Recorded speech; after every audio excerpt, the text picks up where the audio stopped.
우리는 서신서를 대할 때마다 편지의 수신자를 살펴야 합니다.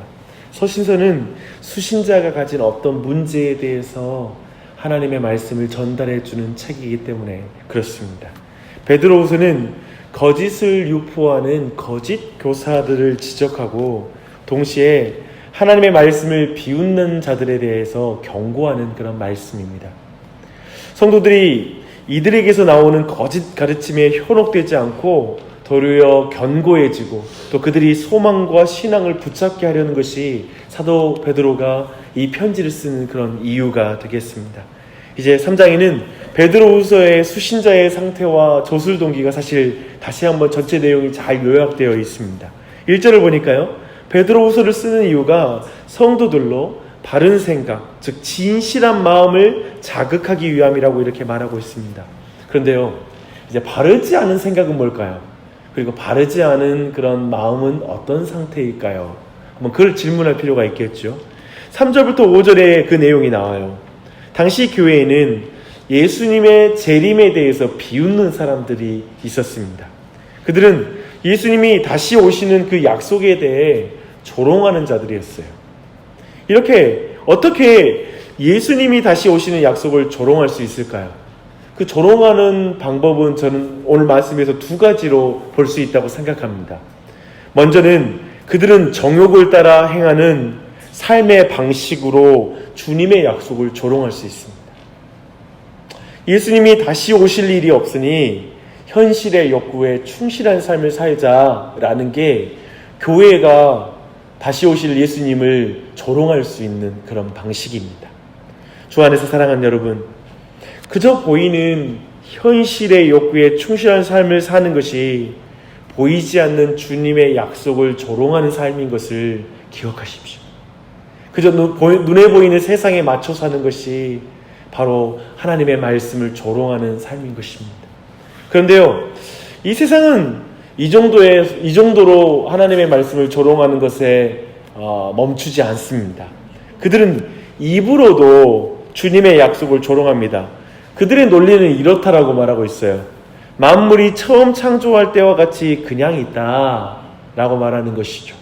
이 말은 만물이 창조된 이래 하나님은 세상에 간섭하지 않고 계시다라는 그런 말씀입니다. 보십시오. 그러므로 재림도 없다라는 거예요. 우리는 이런 말이 얼마나 강력하게 신자의 삶을 그리고 교회를 흔들고 있는지 우리는 이 시대에도 경험하고 있습니다. 이런 말이죠. 하나님 신실하게 믿는다고 현실이 달라지는 게 있느냐? 현실의 문제는 그대로 있지 않느냐? 도대체 하나님이 살아계신 증거는 뭐냐? 보이는 이 세상 하나님이 다스리고 있다는 증거 뭐냐? 그거 한번 내놔봐라 라고 이렇게 말하는 것입니다. 그런 말에 진지한 성도의 마음이 흔들립니다. 이런 비유가 가능할 것 같아요. 마치 몇 년 만에 구입한 아파트 값이 3억이 올랐다라는 말을 하는 친구의 말에 몇천 원 아끼려고 마트 가서 여기저기 돌아다니는 내 모습에 짜증이 밀려 나오는 그런 때가 있잖아요. 우리 인생을 살다 보면 정말 보이는 현실의 욕구대로 이치대로 살고 싶은 것이 현실이 아닙니까? 내가 아등바등 하나님 뜻대로 살려고 영적인 욕심을 가지고 그런 마음을 가지고 사는 게 그냥 이 세상 앞에 허망하게 보이는 순간이 있단 말입니다. 그런데 베드로는 이것이 바르지 않은 생각이라고 말하는 거예요. 이런 생각에 빠지면 안 된다라고 이렇게 말하고 있습니다. 2019년 이제 이 끝이 되는 이 지점에 다시 한번 우리 생각이 바르지 않은 데 빠진 마음이 있다면 다시 바른 생각으로 돌이키도록 오늘 이 말씀을 주신 게 아니겠습니까? 그래서 그렇게 바르지 않은 생각에 흔들리는 이들에게 진실한 마음, 바른 생각을 갖게 하려고 이 편지를 쓴다라고 말하고 있습니다. 어떻게 바른 생각을 갖게 될까요? 어떻게 진실한 마음을 가질 수 있을까요?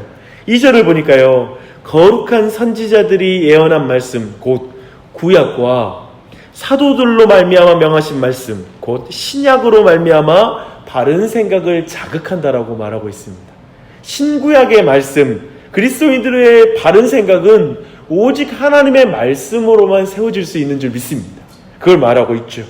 주 안에 사랑하는 여러분, 저는 여러분이 성경 말씀을 죽는 날까지 사랑하는 은혜가 있길 바랍니다.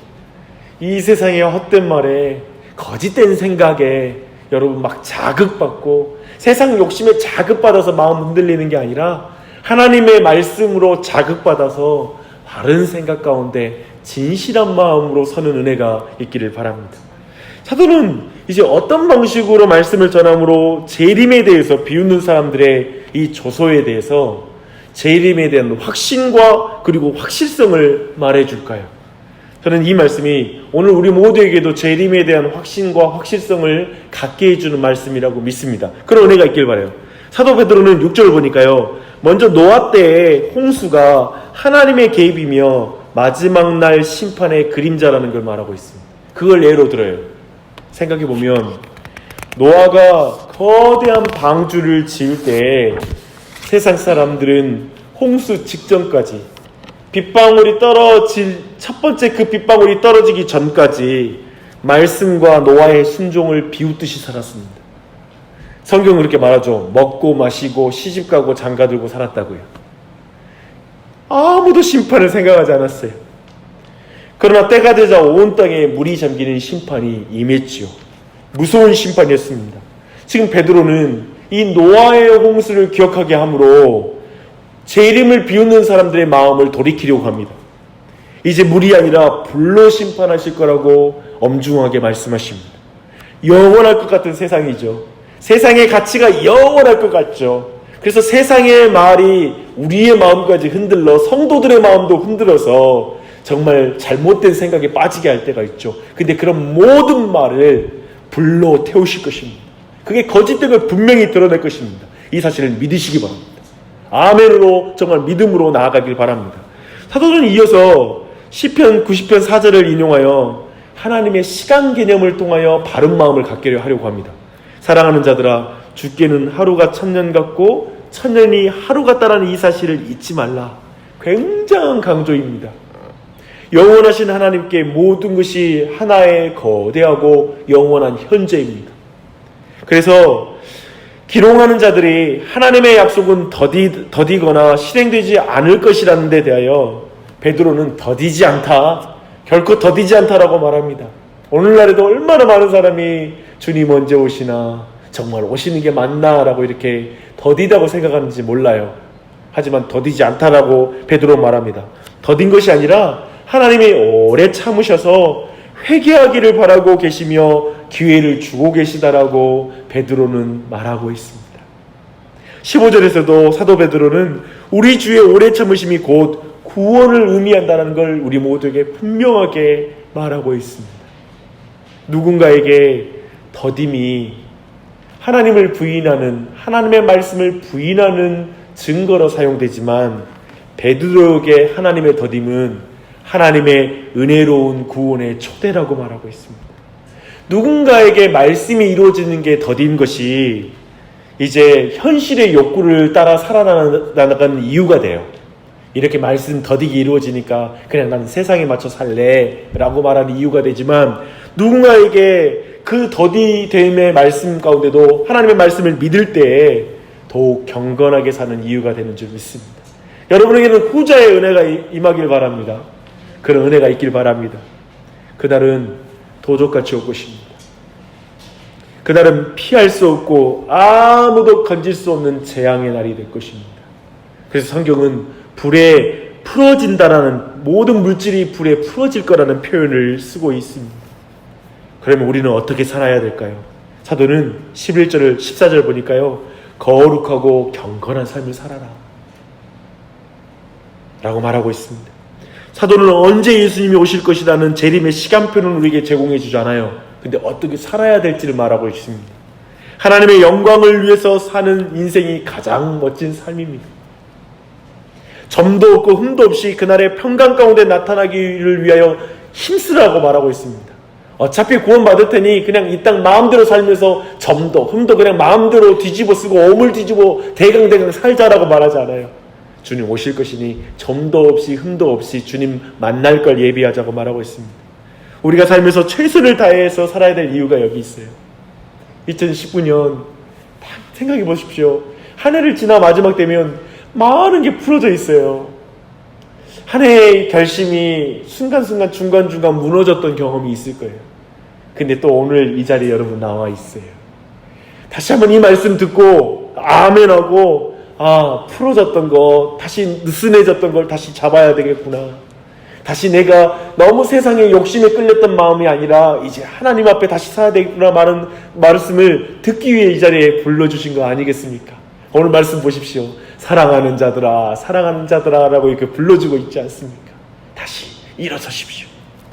그날 주님 앞에 점도 없이 흠도 없이 서는 것이 신자에게 가장 큰 복인 줄 믿습니다.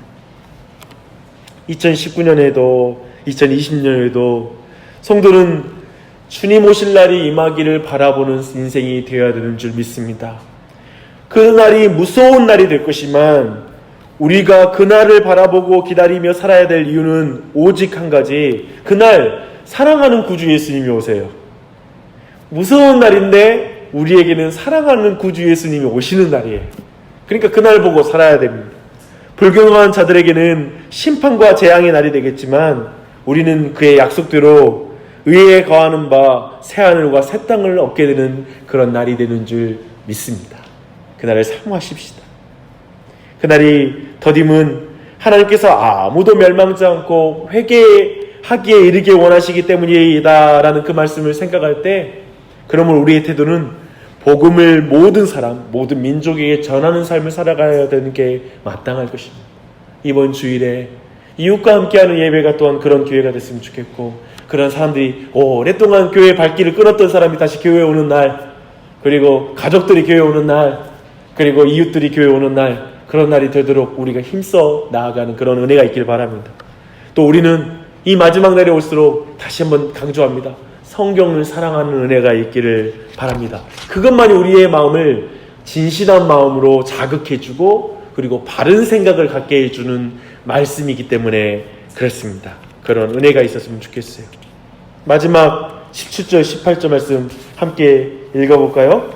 시작. 그러므로 사랑하는 자들아, 너희가 이것을 미리 알았은즉 무법한 자들의 미혹에 이끌려 너희가 굳센 데서 떨어질까 삼가라. 오직 우리 주 곧 구주 예수 그리스도의 은혜와 그를 아는 지식에서 자라가라. 영광이 이제와 영원한 날까지 그에게 있을지어다. 사도의 마지막 고민은 은혜와 지식 안에서 성장하라는 것입니다.